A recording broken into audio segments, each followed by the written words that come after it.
এরকম মুঠোফোনে আপনার ঊর্ধ্বতন কর্মকর্তা, আত্মীয় স্বজন অথবা বন্ধুবান্ধবের নামে অপরিচিত নম্বর থেকে আর্থিক সাহায্য চেয়ে কখনো কোনো মেসেজ বা ফোন কল পেয়েছেন কি? তথ্য প্রযুক্তির অপব্যবহার করে প্রতারক চক্র প্রতারণার কৌশল পরিবর্তন করছে প্রতিনিয়ত।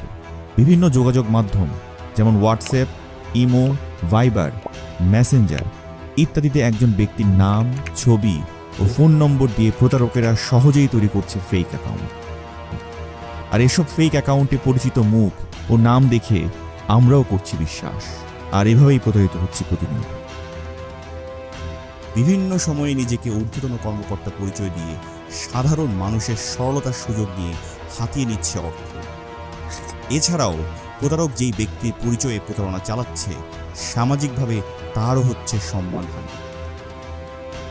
তাহলে এই প্রতারক চক্রের কবল থেকে বাঁচতে কি করতে পারি আমরা? অপরিচিত নম্বর থেকে কল বা মেসেজ আসলে প্রথমেই তা নিশ্চিত হতে হবে।